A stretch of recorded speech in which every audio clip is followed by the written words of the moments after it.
Board class 12 के प्यारे विद्यार्थियों, स्वागत है आप सभी का शिवम लेक्चरर में। अर्थशास्त्र का पेपर है जो कि बोर्ड एग्जाम 2025 के लिए सबसे ज़्यादा इंपॉर्टेंट है, तो आप लोग वीडियो को पूरा अंत तक देखिएगा। मेरे प्यारे बच्चों, पूरा पेपर एकदम अच्छे से हल करके बताने वाले हैं। यदि आप वीडियो को पूरा अंत तक देखते हैं तो हम गारंटी के साथ कहते हैं कि आपको 95 प्लस अंक लाने से कोई नहीं रोक सकता। समय 3 घंटे 15 मिनट होता है और पूर्णांक होता है मेरे प्यारे बच्चों 100 का। यहाँ पर थोड़ा सा निर्देश देख लेते हैं, क्योंकि पेपर हल करने से पहले निर्देश पढ़ना बहुत जरूरी होता है।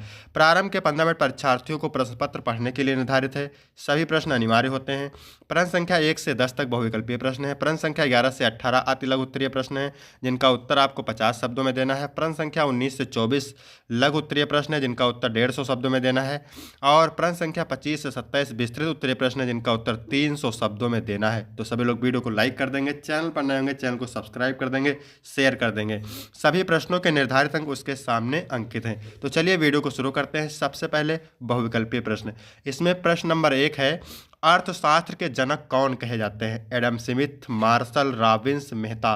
तो मेरे प्यारे बच्चों, अर्थशास्त्र के जनक कहे जाते हैं एडम स्मिथ, का ऑप्शन करेक्ट हो जाएगा। इसके बाद प्रश्न नंबर 2 है, एक वस्तु का मानवीय आवश्यकता को संतुष्ट करने की क्षमता को कहते हैं? उपयोगिता, उपभोग, उत्पादन या कीमत। तो एक वस्तु की मानवीय आवश्यकता को संतुष्ट करने की क्षमता को कहते हैं उपयोगिता, का ऑप्शन बिल्कुल करेक्ट हो जाएगा। इसके बाद मेरे प्यारे बच्चों, प्रश्न नंबर 3 है, जब सीमांत उत्पादन शून्य होता है तब कुल उत्पादन होता है? न्यूनतम, शून्य, अधिकतम, इनमें से कोई नहीं। तो जब सीमांत उत्पादन शून्य होता है तब कुल उत्पादन अधिकतम होता है। यहाँ पर गा ऑप्शन करेक्ट हो जाएगा मेरे प्यारे बच्चों। इसके बाद प्रश्न नंबर 4 है, क्या कह रहा है, निम्न में से कौन उत्पादन का साधन नहीं है? साहसी, पूंजी, विनिमय या संगठन। तो यहाँ पर विनिमय उत्पादन का साधन नहीं है, साहसी, पूंजी और संगठन उत्पादन का साधन है। इसके बाद मेरे प्यारे बच्चों, प्रश्न नंबर 5 है, एक ही वस्तु के लिए विभिन्न क्रेताओं के लिए भिन्न भिन्न कीमतें वसूल करना क्या कहलाता है? कीमत विस्तार, कीमत संकुचन, कीमत विभेद, कीमत नियंत्रण। तो एक ही वस्तु के लिए विभिन्न क्रेताओं के लिए भिन्न भिन्न कीमतें वसूल करना कहलाता है कीमत विभेद, कीमत विभेद कहलाता है। गा ऑप्शन करेक्ट हो जाएगा। इसके बाद मेरे प्यारे बच्चों, प्रश्न नंबर 6 है, गठबंधन अल्प अधिकार के अंतर्गत कीमत का प्राय निर्धारण किया जाता है? उद्योगों के द्वारा, फर्म के द्वारा, कीमत नेता के द्वारा, इनमें से कोई नहीं। तो गठबंधन अल्प अधिकार के अंतर्गत कीमत का प्राय कीमत नेता के द्वारा निर्धारण किया जाता है, कीमत नेता के द्वारा निर्धारण किया जाता है। इसके बाद प्रश्न नंबर 7 है, समष्टि अर्थशास्त्र के प्रवर्तक कौन है? J R. Hicks, A H. Hansen, J M. Keynes, A C. Pigou. तो समष्टि अर्थशास्त्र के जनक हैं कौन? प्रवर्तक हैं जे.एम. केन्स, गा ऑप्शन करेक्ट हो जाएगा। इसके बाद प्रश्न नंबर 8 है, क्या कह रहा है, निम्न में से कौन जीडीपी को कल्याण का एक अनुपयुक्त सूचकांक बनाता है? गैर मौद्रिक लेन देन, बाह्यताएं, जीडीपी का वितरण तथा रचना, ए सभी। तो यहाँ पर ए सभी ऑप्शन सही हो जाएगा। इनमें से तीनों जीडीपी को कल्याण का एक अनुपयुक्त सूचकांक बनाता है। इसके बाद मेरे प्यारे बच्चों, प्रश्न नंबर 9 है, विश्वव्यापी मंदी रहेगा यहाँ पर, किस वर्ष प्रारंभ हुई थी? 1929 में, 1930 में, 1931 में, 1932 में। तो विश्वव्यापी मंदी जो है 1929 में प्रारंभ हुई थी। ठीक है, ए ऑप्शन करेक्ट हो जाएगा। इसके बाद है, आयकर कौन लगाता है? केंद्र सरकार, राज्य सरकारें, स्थानीय सरकारें, ये सभी। तो आयकर मेरे प्यारे बच्चों केंद्र सरकार लगाता है। ठीक है, ए ऑप्शन करेक्ट हो जाएगा। इसके बाद मेरे प्यारे बच्चों, अति लघु उत्तरीय प्रश्न है। ठीक है, प्रत्येक प्रश्न कितने अंक का है मेरे प्यारे बच्चों? 3 अंक का, और उत्तर आपको देना है 50 शब्दों में। ठीक है, तो यहाँ पर 11 नंबर प्रश्न क्या कह रहा है, पूर्ण प्रतियोगिता क्या है? पूर्ण प्रतियोगिता क्या है? उत्तर लिखेंगे, पूर्ण प्रतियोगिता एक आर्थिक स्थिति है जिसमें बाजार में कई विक्रेता और खरीदार होते हैं। सभी उत्पाद एक जैसे होते हैं, मूल्य एक समान होता है और किसी भी पक्ष का बाजार पर नियंत्रण नहीं होता। प्रवेश और निकास आसान होते हैं और सभी को पूरी जानकारी उपलब्ध होती है। इसके बाद 12 नंबर प्रश्न है, निजी वस्तु किसे कहते हैं? तो निजी वस्तु वे वस्तुएं हैं जिनका उपभोग केवल एक व्यक्ति कर सकता है और उनका उपयोग अन्य व्यक्ति के लिए सीमित हो जाता है। इनमें प्रतिद्वंद्विता और बहिष्करण के गुण होते हैं। उदाहरण जैसे भोजन, कपड़े और घर। इनका लाभ केवल भुगतान करने वाले व्यक्ति को मिलता है। इसके बाद 13 नंबर प्रश्न है, क्या कह रहा है, समग्र मांग से आप क्या समझते हैं? तो समग्र मांग से अर्थव्यवस्था में किसी निश्चित समय पर सभी वस्तुओं और सेवाओं की कुल मांग को समझा जाता है। इसमें उपभोग, निवेश, सरकारी खर्च और शुद्ध निर्यात शामिल होते हैं। यह किसी देश की आर्थिक गतिविधियां और सकल घरेलू उत्पाद यानी जीडीपी का प्रमुख निर्धारक है। इसके बाद 14 नंबर प्रश्न क्या कह रहा है, अपूर्ण प्रतियोगिता की कोई 3 विशेषताएं लिखिए। तो अपूर्ण प्रतियोगिता की विशेषताएं निम्न है। पहला है असमान उत्पाद, विक्रेता भिन्न भिन्न गुणवत्ता विशेषताओं वाले उत्पाद बेचते हैं। मूल्य निर्धारण शक्ति, विक्रेताओं को अपने उत्पादन के लिए मूल्य तय करने की शक्ति होती है। इसके बाद तीसरा हेडिंग है सीमित प्रतिस्पर्धा। बाजार में कुछ विक्रेता और खरीदार होते हैं जिससे पूर्ण प्रतिस्पर्धा नहीं होती। इसके बाद 15 नंबर है चेक क्या होता है। तो मेरे प्यारे बच्चों, चेक एक लिखित दस्तावेज है जो बैंक को निर्दिष्ट व्यक्ति या संस्था को निर्धारित राशि का भुगतान करने का निर्देश देता है। इसमें खाता धारक के हस्ताक्षर, राशि और प्राप्तकर्ता का नाम होता है। यह धन हस्तांतरण का एक सुरक्षित और सुविधाजनक तरीका है। इसके बाद 16 नंबर प्रश्न है पूर्ण रोजगार संतुलन क्या है। तो पूर्ण रोजगार संतुलन वह स्थिति है जब अर्थव्यवस्था में उपलब्ध सभी श्रम संसाधनों का पूरा उपयोग हो रहा हो और कोई अनैच्छिक बेरोजगारी न हो। इस स्थिति में मांग और आपूर्ति का संतुलन बना रहता है और अर्थव्यवस्था अपनी पूर्ण उत्पादन क्षमता पर काम करती है।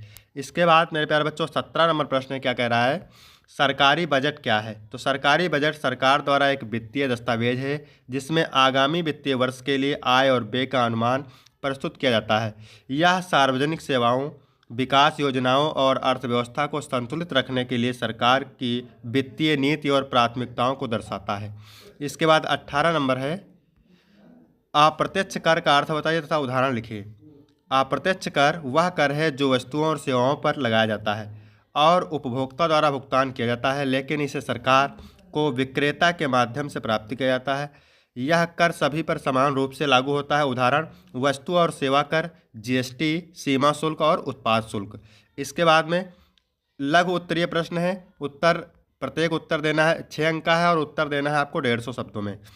तो यहाँ पर 19 नंबर प्रश्न क्या कह रहा है, अर्थव्यवस्था के केंद्रीय समस्याओं की विवेचना कीजिए। तो अर्थव्यवस्था की केंद्रीय समस्याएं संसाधनों की कमी और मानव आवश्यकताओं की असीमितता के कारण उत्पन्न होती हैं। मुख्यतः 3 समस्याएं होती हैं। अर्थव्यवस्था की मुख्यतः 3 समस्याएं होती हैं। पहला है क्या उत्पादन करें, ठीक है, पहली हेडिंग है क्या उत्पादन करें।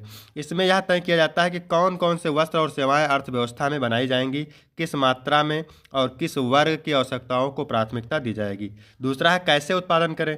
यह समस्या उत्पादन के तरीकों और तकनीकों के चयन से संबंधित है। इसमें यह तय किया जाता है कि संसाधनों का उपयोग श्रम प्रधान या पूंजी प्रधान तकनीकी से किया जाए।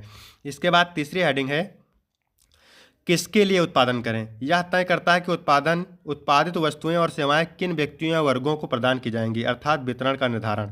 इन समस्याओं का समाधान आर्थिक संसाधनों के उचित आवंटन और प्रबंधन से किया जाता है। इसके बाद 20 नंबर प्रश्न क्या कह रहा है, मांग की लोच को प्रभावित करने वाले कारकों को लिखिए। तो मांग की लोच को प्रभावित करने वाले प्रमुख कारक निम्नलिखित हैं। पहला है वस्तु का प्रकार। तो इसमें लिखेंगे आवश्यक वस्तुओं जैसे भोजन की मांग कम लोचदार होती है, जबकि विलासिता वस्तुओं जैसे गहने की मांग अधिक लोचदार होती है। फिर दूसरी हेडिंग है प्रतिस्थापन वस्तुओं की उपलब्धता।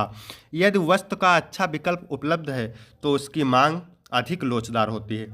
आय का अनुपात, यदि वस्तु की कीमत उपभोक्ता की आय का बड़ा हिस्सा लेती है तो उसकी मांग अधिक लोचदार होगी। इसके बाद चौथी हेडिंग है वस्तु का उपयोग। बहुउपयोगी वस्तुओं जैसे दूध की मांग अधिक लोचदार होती है। पांचवा है समय अवधि।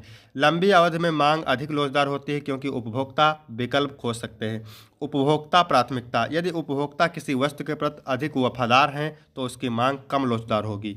इसके बाद 21 नंबर है उत्पादन फलन की संकल्पना को समझाइए। उत्पादन फलन एक अर्थशास्त्रिक अवधारणा है जो यह दर्शाती है कि किस प्रकार उत्पादन कारकों के विभिन्न संयोजक से वस्तुओं और सेवाओं का उत्पादन होता है।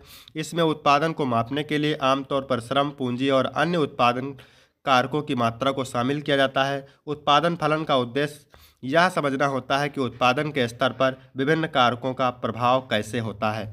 इसके बाद उत्पादन फलन के सामान्य रूप में लिखा जा सकता है क्यू बराबर एफ यल के, जहाँ क्यू का मतलब होता है उत्पादन की मात्रा है, यल का मतलब होता है श्रम की मात्रा है और के का मतलब होता है पूंजी की मात्रा है।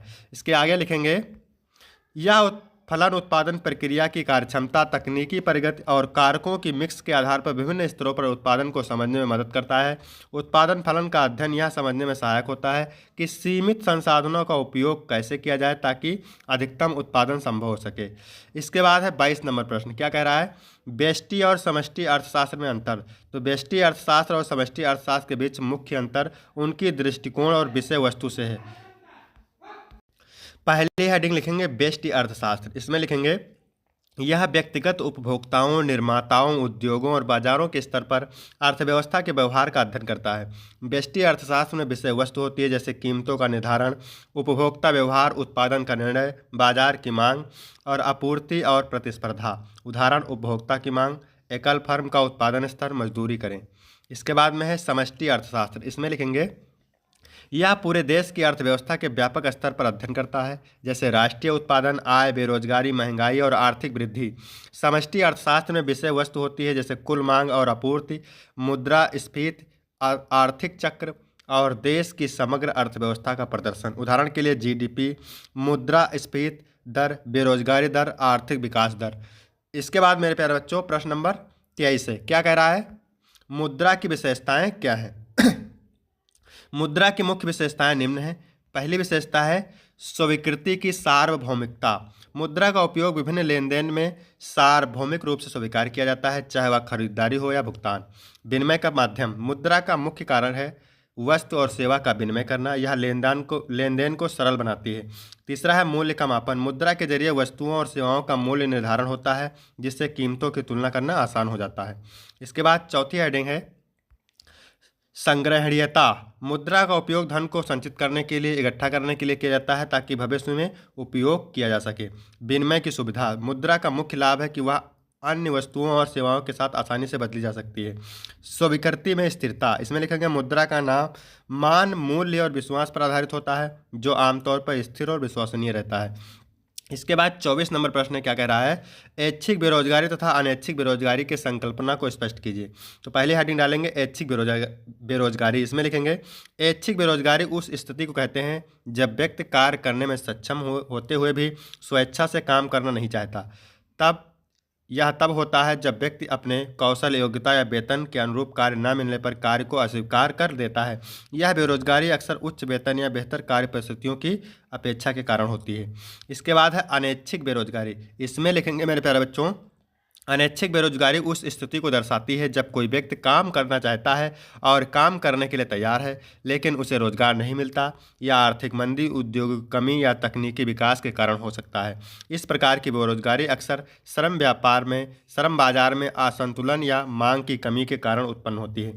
इसके बाद है मुख्य अंतर। तो ऐच्छिक बेरोजगारी व्यक्ति की पसंद पर निर्भर करती है जबकि अनैच्छिक बेरोजगारी बाहरी परिस्थितियों का परिणाम होती है जिस पर व्यक्ति का नियंत्रण नहीं होता।